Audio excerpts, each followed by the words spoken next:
Oi, gente. A fome voltou a assombrar o Brasil, né? De acordo com o Inquérito Nacional sobre Segurança Alimentar no contexto da pandemia, conduzido pela rede Pensan, Rede Brasileira de Pesquisa em Soberania e Segurança Alimentar e Nutricional, a fome já atingiu 19 milhões de brasileiros em 2020.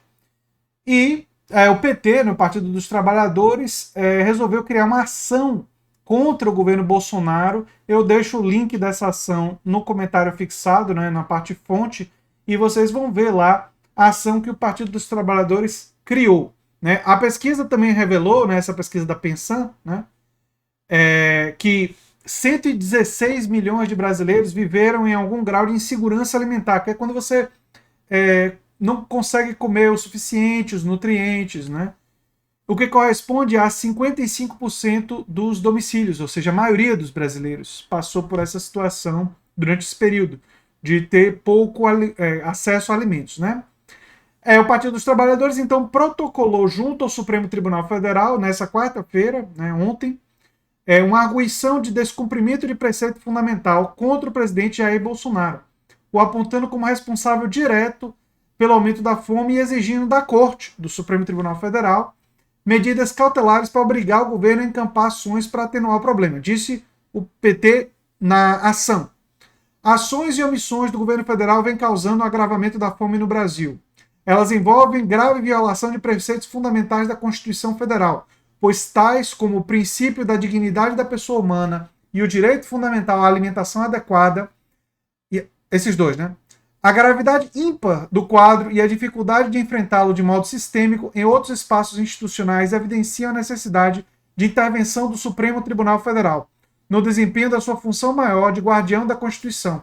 Artigo 102 e tal.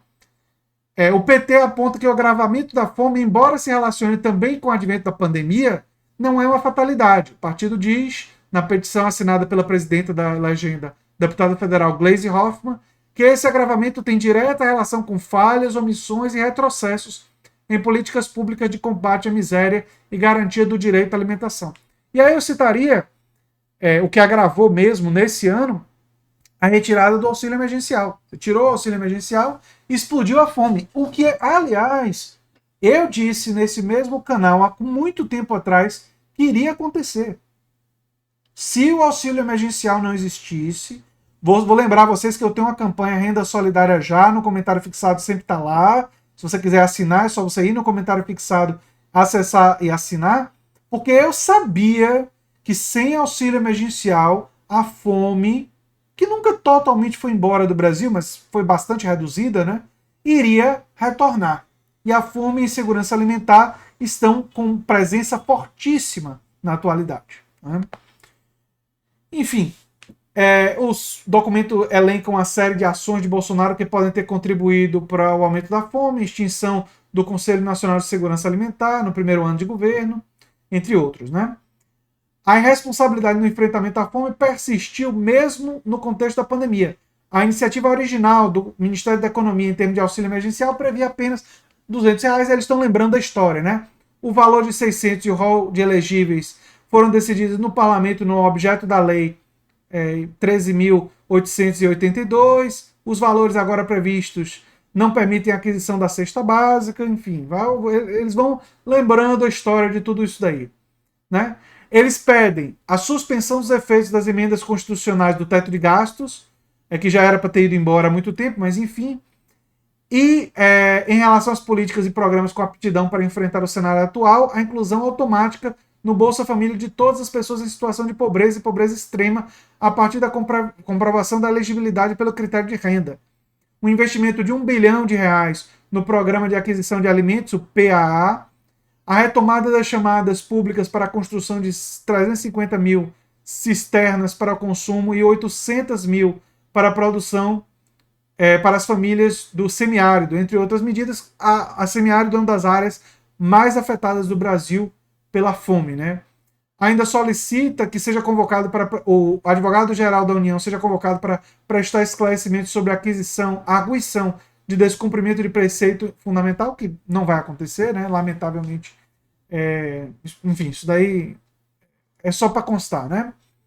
E eles terminam dizendo, uma das coisas importantes que eles dizem, que a volta da fome não é apenas culpa da pandemia, mas do desmonte das políticas públicas de segurança alimentar que tiraram o Brasil do mapa da fome 7 anos atrás, em 2014. A fome é um processo político, disse através das redes sociais ao anunciar a ação encaminhada ao STF o deputado federal Carlos Veras, presidente da Comissão de Direitos Humanos e Minorias da Câmara. Bem, é uma iniciativa louvável, na minha opinião, tem uma certa dose de atraso, ela já deveria ter sido montada um pouco antes, mas enfim, melhor agora do que nunca, óbvio. E, como eu disse, e eu tenho enfatizado muito isso aqui no canal, gente, a gente não pode esperar 2022. 2022 está muito longe ainda, especialmente levando em conta o momento crítico que nós vivemos. Por isso eu preciso enfatizar, nós precisamos de luta pelo auxílio emergencial, por políticas de combate à fome, hoje. E essa iniciativa do PT é uma iniciativa louvável. Eu gostaria que tivesse sido antes, eu gostaria que tivesse sido buscando toda a oposição unificada para construir isso, claro, claro. Mas a gente também não vai dizer que é errado uma coisa quando a pessoa está fazendo uma coisa certa. A gente vai elogiar, a gente vai reconhecer o mérito de realizar essa ação e de ganhar publicidade para isso. E isso tem que ser somado a todo um esforço da oposição para tentar garantir o auxílio emergencial, para tentar garantir políticas como as que foram descritas na ação, que ampliem o Bolsa Família, que garantam mais água e alimentos para a população o mais rápido que for possível. Porque, como eu disse e eu tinha previsto, e não me dá nenhum prazer dizer isso, me dá, sim, a certeza de que era uma coisa fácil de prever. Era fácil prever que sem auxílio emergencial, a insegurança alimentar que já estava instalada iria aumentar e nós chegaremos a voltar ao mapa da fome. Insegurança alimentar foi uma coisa que o Brasil nunca conseguiu de fato abolir. É um país muito desigual, com muita pobreza. Reduziu dramaticamente, nisso o documento tem razão, a fome ao ponto de sair do mapa da fome. Mas em vez de continuar caminhando para reduzir a insegurança alimentar, o que esse governo produziu, combinado com a pandemia, as duas coisas combinadas, foi um conjunto de políticas que ampliaram a insegurança alimentar, chegando ao ponto de nós termos de novo fome em larga escala no nosso país. É absolutamente lamentável e nós não podemos esperar 2022 para lutar por isso. É o que eu tinha para dizer em relação a esse assunto. Eu sou André Teixeira Jacobina, você está na Nova Máquina do Tempo. Se você gosta do que a gente faz, se inscreve, dá um like, compartilha e quem sabe vira membro ou apoiador. E se gostar bastante, considere se inscrever no nosso curso introdutório sobre a obra de Marx. Marx, que se revoltou com crianças trabalhando em fábricas, com a fome da classe trabalhadora no século XIX. Boa parte da revolta de Marx vinha justamente da falta de condições de trabalho, falta de políticas públicas e da hiperexploração das pessoas e das crianças.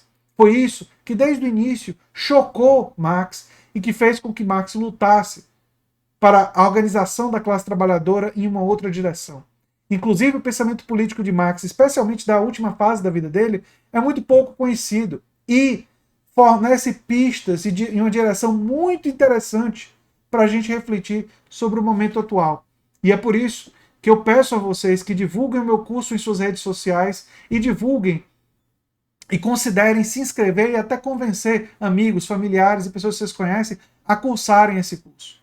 Porque vai, sem sombra de dúvidas, contribuir para a formação deles e, potencialmente, se elas assim desejarem, contribuir para a sua luta política, que é uma escolha pessoal de cada um.